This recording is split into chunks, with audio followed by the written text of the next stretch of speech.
outro positivo de novo. Então, deixa eu ver se eu entendi, Kennedy. Ele consegue entrar na célula, ser englobado, libera o RNA dele, lembrando que é um RNA positivo. Esse RNA positivo já é um mensageiro, consegue produzir proteína diretamente. E esse RNA positivo ele tem que se replicar. Como é que faz isso? Ele pega o RNA, consegue produzir um negativo, olha que legal, e consegue produzir um positivo. Por que ele faz isso? Para que não produza RNA positivo para positivo diretamente, porque tem que ser complementaridade, que isso já é outra aula, tá? Mas ele consegue... Vendo aqui, ele conseguiu produzir proteínas virais e conseguiu produzir RNA positivo, que é o que um novo vírus precisa. Agora, como é que ele vai dar origem a um novo vírus? Deixa eu colocar aqui embaixo. Esse aqui seria o núcleo da célula. Como é que ele vai ter o envelope dele? Tem gente que fala que o envelope vem um pedaço da membrana plasmática que não. Sabe como acontece?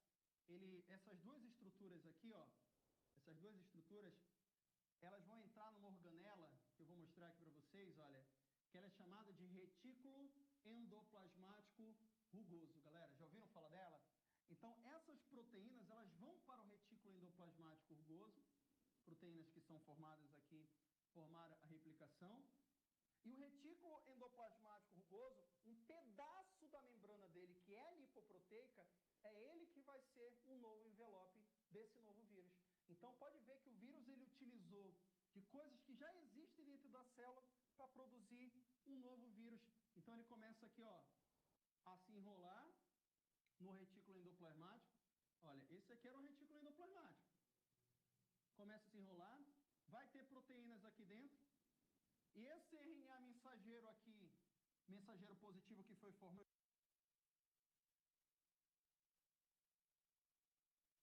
vai voltar como se fosse antes. A estrutura aqui, ó, viral. Vou mostrar aqui para vocês. Do vírus. E logo depois, ele consegue sair da célula por um processo que a gente chama de endocitose. Então, vai que isso aqui cai em prova, você já sabe mais ou menos como acontece. Eu coloquei de forma simples aqui para vocês como é que vai acontecer. Galera, isso aqui, na verdade, essa replicação, bate uma foto, é o que eu queria mostrar para vocês, tá? O nosso tempo, ele vai se esgotando agora.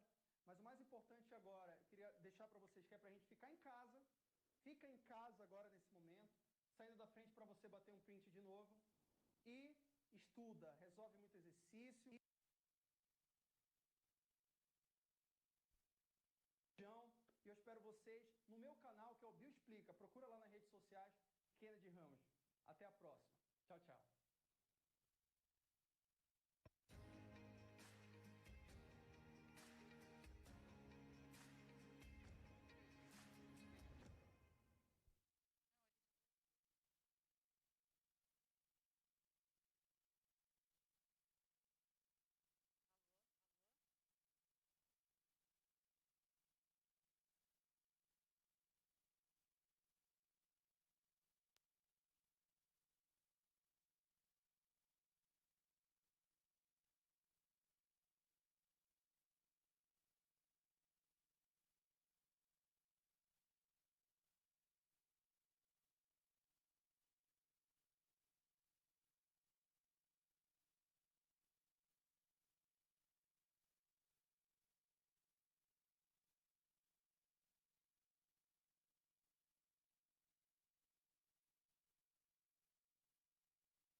Olá, alunos e alunas da primeira série do ensino médio.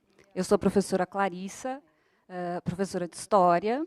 Vocês sejam muito bem-vindos aqui hoje à nossa programação especial, aqui do Centro de Mídias, e essa transmissão está sendo feita pela TV Educação, também pelo aplicativo do Centro de Mídias, e quem não baixou ainda o aplicativo, ainda dá tempo de baixar. Tá? Acesse aí a loja de aplicativos do seu celular e procure pelo Centro de Mídias do Estado de São Paulo. Se tiver alguma dificuldade, vocês podem ligar aí para o 0800, tá? O número está aí na tela, a ligação é gratuita, ok? Este ano nós estamos com um currículo novo, paulista, tá? Para os anos iniciais e anos finais do ensino básico, né? O ensino médio ele vai sofrer aí, algumas mudanças e transformações a partir da nova na Base Nacional Comum Curricular. Então, a partir de 2021, a gente vai ter um novo currículo para o ensino médio, né, um currículo que vai fazer mais sentido aí, atenda as expectativas de vocês, estudantes, nessa etapa aí de ensino. Nele vai ter uma parte flexível, né, onde vocês, estudantes, vão poder escolher em que área do conhecimento vocês querem aprofundar, né, os seus conhecimentos, aí, né, os seus estudos, de acordo com o projeto de vida de vocês. Então, nesse momento, tem um documento aberto, né, para vocês verem o que nós estamos pensando, como é que estamos fazendo esse currículo aí.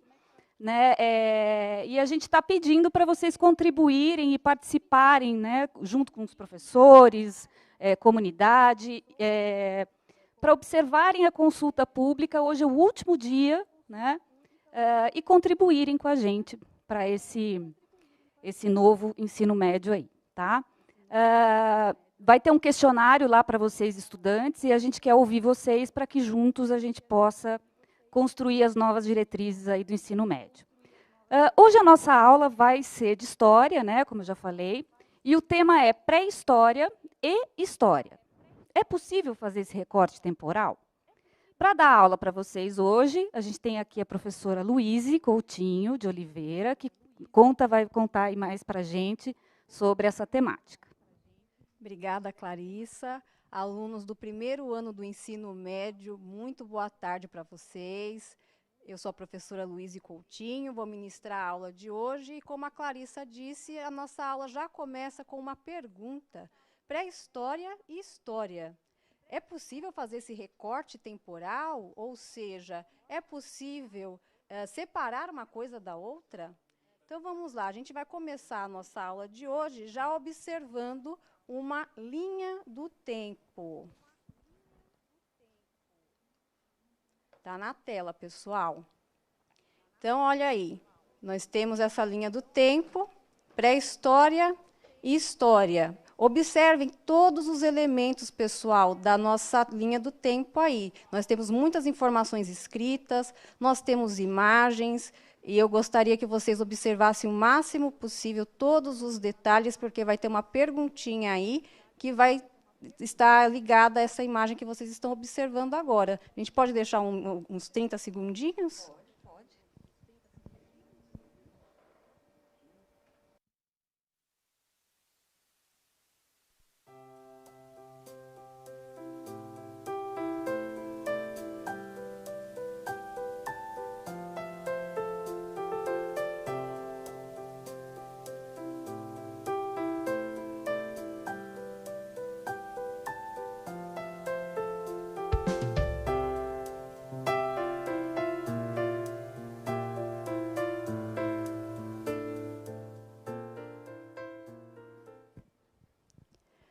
E aí, pessoal, deram uma observada, muitos detalhes, né?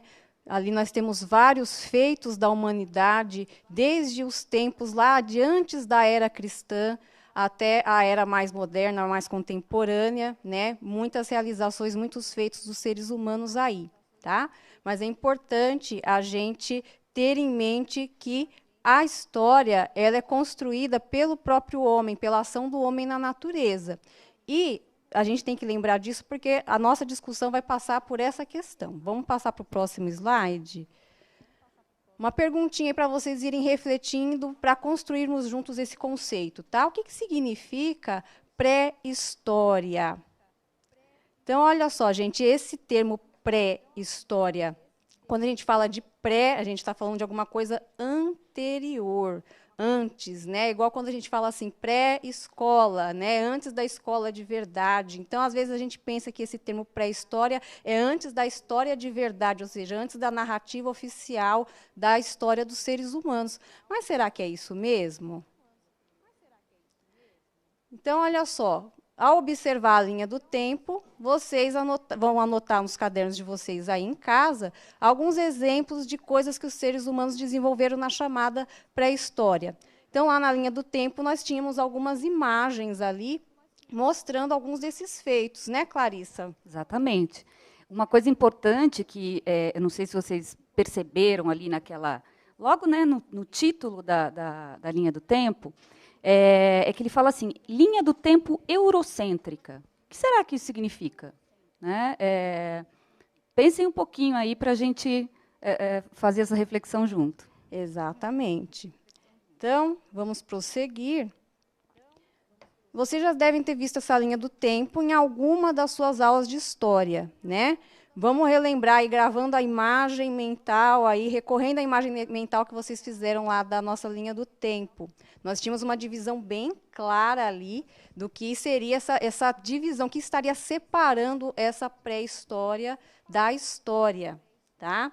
Então, pensem aí, rememorem a imagem, nós tínhamos uma coisa bem pontual dividindo ali. Né? Uma informação importante que vai marcar essa divisão, né, Clarissa? Isso, era uma setinha laranjinha, assim, que separava aí uma coisa da outra. Será que o pessoal pode ir jogando no chat? Acho que pode jogar, né? Isso. Já ir mostrando para a gente o que vocês pensaram aí, o que separa a pré-história da história. Isso, gente. Então, vamos interagindo no chat, já dando essa posição aí para a gente. O que vocês acham que está separando ali a pré-história da história, beleza?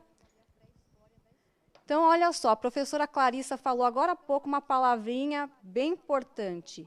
Eurocentrismo, visão eurocêntrica de divisão da história. Tá? Eu vou colocar esse texto na tela para a gente ler juntos. Eu leio aqui e vocês leem aí de casa, beleza? Então, vamos lá. A cronologia tradicional denomina pré-história todo o período anterior à invenção da escrita. Os historiadores determinam os marcos cronológicos que consideram mais relevantes por meio de uma pesquisa das fontes históricas, que é conduzida de acordo com alguns critérios escolhidos pelo especialista. Em função disso, no Ocidente, tornou-se tradicional a seguir a visão baseada nestes marcos da história europeia: Idade Antiga, Idade Média, Idade Moderna e Idade Contemporânea. O marco inicial corresponde à invenção da escrita por volta de 4000 a.C. Toda a trajetória anterior dos homens, desde o aparecimento dos primeiros hominídeos, tem sido tradicionalmente denominada pré-história. Então, vamos lá, gente. Importante isso, né? Essa linha do tempo, ela traz uma visão, na verdade, né, que mostra um olhar europeu, né, da história do homem, né? Só um adendozinho aí, uma observaçãozinha. No texto, a gente colocou, está escrito aí 4000 antes de Cristo. Nos materiais do currículo paulista agora, né, o que é importante colocar, é que nós estamos usando uma outra denominação, tá? Que é antes da Era Comum, para respeitar, né, a diversidade de religiões e né, crenças, e seguir nesse sentido. Né? Então, acho que aí ainda estava antes de Cristo, mas a gente vai usar antes da Era Comum daqui para frente. Tá bom, obrigada pelo esclarecimento, Clarissa. Então, só para a gente retomar a discussão acerca do texto que a gente acabou de ler, né, diz que a tradição na história é fazer essa divisão entre pré-história e história a partir da escrita. Tá? Então, a partir do surgimento da escrita, de acordo com algumas correntes historiográficas aí do século XIX, até mesmo do século XX, eles admitiam que a história oficial, ou seja, a narrativa dos acontecimentos históricos, se dava a partir do surgimento da escrita para frente. Esse é o conceito de eurocentrismo na visão da historiografia, da construção daquela história que vai parar lá no seu livro depois, né? Mas a gente sabe que, na verdade, a produção humana, a ação humana sobre a Terra sempre deixa vestígios. Tudo que o ser humano faz deixa um vestígio, tá? Então, por exemplo, esta aula aqui de hoje é um documento histórico. No futuro, vai nos ajudar a contar a história da educação nesse momento de pandemia mundial, né? Assim como uma pintura que um hominídeo lá, sei lá quantos milhões ou quantos milhares de anos antes da era cristã fez em uma parede de uma caverna, aquilo também é resultado da ação humana, e aquilo também nos ajuda a contar uma história. Então, essa visão eurocêntrica, que admite que a história só acontece, que a história só é oficial quando ela parte de documentos escritos, não é bem verdadeira. Afinal de contas, vários vestígios podem nos ajudar a contar uma história. A gente pode tirar informações de qualquer produto da ação humana, seja ele qual for, né, Clarissa? Exatamente. Mas você já está falando muito, já está contando muito. Estou dando Tá dando spoiler. Então, vamos continuar aqui, gente. Então, agora a gente vai observar e analisar algumas imagens, né? Acho que foi esse o spoiler que eu acabei dando aqui. Exatamente. Então, vamos lá, gente. Olha essa imagem aí. Pintura rupestre, caça de búfalos. Essa imagem é de uma pintura rupestre que está num sítio arqueológico do sul da Argélia, na África. E essa imagem, a gente pode observar aí que tem cenas que remetem à caça, não é isso? Parece uma cena de, né, com arco e flecha, né, búfalos ali, né? Então, a gente já pode começar a pensar algumas coisinhas e relacionar isso com aquela linha do tempo que a gente falou lá atrás, né? Exatamente. Vamos para a próxima? Vamos lá. E essa aí, gente, olha só. Pintura rupestre, mulheres e crianças coletando alimentos produzidos, né, do mesmo sítio arqueológico na Argélia, na África. Olha aí o que aparece nessa imagem, né? Temos várias figuras humanas aí, né? No centro parece né, uma colheita, alguma coisa que já remeta à agricultura, talvez, né? Isso, né? Então, olha só, gente, agora chegou a hora de vocês registrarem no caderno, tá? A gente vai deixar um tempinho, uns 3 minutinhos, essas duas perguntas para que vocês coloquem as impressões, o que vocês conseguiram identificar das imagens mostradas agora há pouco. Tudo Acho bem? que eles vão abrir o chat, né, para vocês poderem aí colocarem as respostas de vocês, né, sobre as imagens, né? Isso. Então, vamos lá, vamos colocar as perguntinhas na tela e vocês têm 3 minutos para interagir aqui com a gente no chat.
E aí, pessoal, conseguiram aí criar as primeiras impressões, colocar o que vocês identificaram ali das imagens? Vamos ver aqui com a Clarissa, né, Clarissa? O que o pessoal colocou aí no chat? Vamos lá, gente, ó. Bastante coisa certinha, tudo, né, todo mundo sabendo bem a temática aqui. O Alexandre, ele coloca assim, história antes dos registros. Faltou uma coisinha que aí a Maria respondeu embaixo, escrita. A escrita, né? Outro falou do fogo,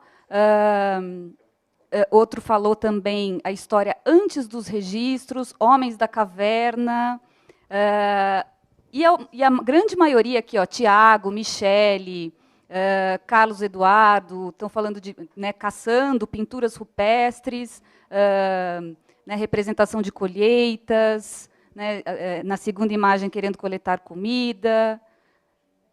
Acho que tá por aí, né? Tá por aí, é isso mesmo, pessoal. Então, olha só, antes da escrita, né? Esse é o ponto-chave aí da discussão que a gente fez até agora. Duas imagens, através de duas imagens, a gente conseguiu puxar tudo isso de informação que vocês colocaram para a gente no chat, né? A gente já sabe que os homens pré-históricos trabalhavam com agricultura, que eles também caçavam, e isso a gente conseguiu identificar por meio de um recurso que não possui escrita, que é o desenho, né? Então, muito bem, pessoal. A gente agora vai para duas outras perguntinhas, também a respeito dessas primeiras imagens que a gente acabou de passar. E, de novo, vão ficar 3 minutinhos na tela para vocês. E vocês, por gentileza, interajam no chat, tá? É a respeito das duas primeiras imagens ainda, tudo bem? Então, duas perguntinhas na tela.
Então, pessoal, dando continuidade aí à análise daquelas duas primeiras imagens, né, nós temos aí as perguntas: quais seriam as principais atividades realizadas por essa sociedade que produziu as imagens, que produziu aquelas pinturas rupestres? O que o pessoal respondeu dessa pergunta 3, Clarissa? Então, vamos lá. Muitos falaram que responderam caçando, né? Outro já coloca aqui colheitas, né? O Igor, né, querendo coletar comida. A maioria, aí Samuel fala já que parece um casal, né, e que tem já o desenvolvimento da agricultura. O João Pedro está falando sobrevivência, né? Ana, agricultura. A Rafaela, caça. Gisele, alimentos. Guilherme, trabalho. Eles estão, né, eu acho que assim, estão observando certinho aqui, né, o que a imagem, na verdade, ela pode trazer para a gente uma série de informações, né, sobre esses povos aí do passado, né, das origens humanas, né? Isso, e é importante a gente entender, quando a gente diz atividades, assim, é o modo de vida das pessoas, o que as pessoas fazem para sobreviver. Então, de acordo com essas duas imagens que nós analisamos, a gente entende que esses povos pré-históricos viviam basicamente da caça e, depois de um determinado momento, que a gente já vai falar, né, não vou dar spoiler, também da agricultura. Né, era o que as pessoas faziam para sobreviver, os modos de sobrevivência. Então, não precisou que ninguém escrevesse: nós trabalhamos com agricultura. Não existia escrita, mas por meio das pinturas rupestres a gente consegue obter esta informação. E aí nós temos a questão 4 também, né? Poderíamos afirmar que essas imagens são tipo de escrita? Por quê? O que o pessoal colocou aí, Clarissa?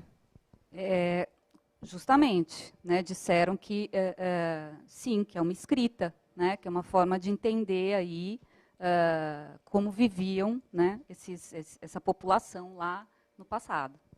Ah, bacana, pessoal. Parabéns pelas interações aí. Está todo mundo conseguindo tirar as conclusões corretas aí das imagens, né?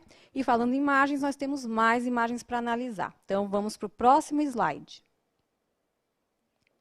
Olha só, gente, imagem 3, nós temos lá objetos líticos. Líticos vem de lito, que significa pedra, tá? Então, essa imagem que está à esquerda de vocês no vídeo é do período paleolítico, são instrumentos, olha só, buril e facas. Então, olha o aspecto dessas pedras, olha o aspecto desses materiais, né?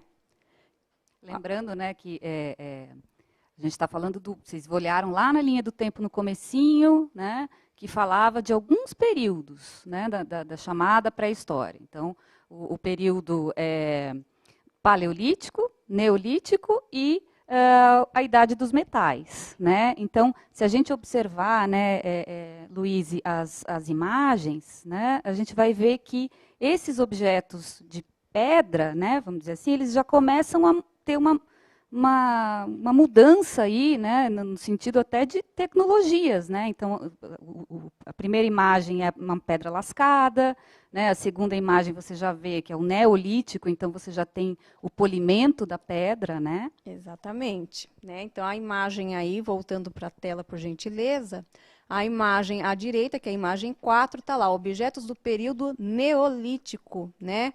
Neolítico significa pedra nova, né, que já é a pedra mais sofisticada. Então, a pedra lascada é aquela onde eles batem as pedras umas contra as outras, né, para poder extrair um pedaço pontiagudo que poderia ser usado como um instrumento de caça. Já no Neolítico, não. Olhem aí na imagem como já é mais sofisticado, né? Já tem um polimento dessa pedra, ela já é bem pensada para ser usada como um instrumento mais assertivo, mais eficiente aí de caça e também de agricultura. Certo? Isso mesmo. Podemos passar para o próximo? Vamos lá. Olha só, dessa vez vocês vão ter 1 minutinho para interagir lá no chat, tá? Nós vamos colocar 2 perguntas a respeito dessas 2 últimas imagens que a gente acabou de ver aí das pedras, tá? Então, perguntinha na tela, por gentileza. Então, tá aí, ó. Em que período foram feitos esses objetos vistos nessas imagens? Há diferenças entre esses períodos? Como esses períodos nos informam isso? Então, vocês vão ter um minutinho para pensar e interagir com a gente no chat.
E aí, pessoal, colocaram lá as respostas, as impressões de vocês no chat? Vamos ver, Clarissa? Vamos lá. A maioria aqui está respondendo período paleolítico, né? Então, prestem bem atenção, né? A gente mostrou duas imagens, né? Que uma é do período paleolítico, outra do neolítico. Então, são houve uma transformação grande aí entre uma tecnologia e outra, né? Da pedra lascada para a pedra polida, tá? Aí a Alessandra aqui já está respondendo paleolítico e neolítico. Tá? Isso, exatamente. O Matheus também aqui. Isso, então a imagem 3 lá é o período paleolítico, pedra lascada, ele é um pouquinho mais rudimentar, né? E já o neolítico, pedra nova, pedra polida, já é mais sofisticado. Então são os dois períodos principais aí da pré-história, paleolítico e neolítico, seguido depois da idade dos metais que apareceu lá na nossa linha do tempo, né? Agora, gente, nós vamos fazer uma análise de textos, tá? Eu vou colocar o texto para vocês na tela. Nós vamos fazer uma leitura compartilhada, tá? Eu leio daqui e vocês leem daí. Então, vamos lá. Texto 1. Alguns pesquisadores, durante o século XIX e início do XX, argumentavam que, apesar dos avanços em conhecer quem eram os primeiros humanos, o que foi feito por eles não era, de forma alguma, história. A história somente poderia servir como relato do passado humano com a primeira escrita. A vida humana teria se transformado nos últimos 5.000 anos e, diziam os estudiosos, era disso que tratava a história. É, portanto, a era dos relatos escritos. Então, pensem aí, né, no sentido, né, na informação geral desse texto. O que esse texto está nos trazendo sobre o que seria a história, o que é história. Tá? Vamos para o próximo texto agora, que nós também vamos ler juntinhos aí na tela, por gentileza. Então, vamos lá, o texto 2. A presença ou a ausência de documentos escritos pode criar um corte ou um recorte entre pré-história e história? As pinturas rupestres, a cultura material, a tradição oral, não são já uma escrita? E o que pensar de muitas das sociedades ditas históricas, que não deixam texto algum, cuja compreensão e análise constituem-se por meio da arqueologia? Ao observarmos as sociedades e os textos produzidos por elas, estes não são senão um meio de informação, muitas vezes suspeitos, pois carregam pontos de vista de determinados grupos. Então, tá aí, pessoal, esses dois textos trazem duas visões diferenciadas aí de história, né? E agora que vocês já tiveram a oportunidade de analisar os dois textos, nós vamos para mais uma interação no chat. Perguntinhas na tela, por gentileza. Então, vamos lá. Primeira pergunta, qual a visão do fragmento de texto 1 sobre os povos sem escrita? E a pergunta 2, o texto 2 apresenta uma outra interpretação? Se sim, qual seria? Então, vocês vão ter 2 minutinhos a partir de agora para responder no chat.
Ok, pessoal, vamos lá. O que vocês conseguiram entender da comparação desses 2 fragmentos, desses 2 textos, sobre o conceito de história ou de pré-história? E aí, Clarissa? Então, a maioria, né, falou assim, que eram povos nômades, né, que tratavam-se, essa população vivia de lugar em lugar.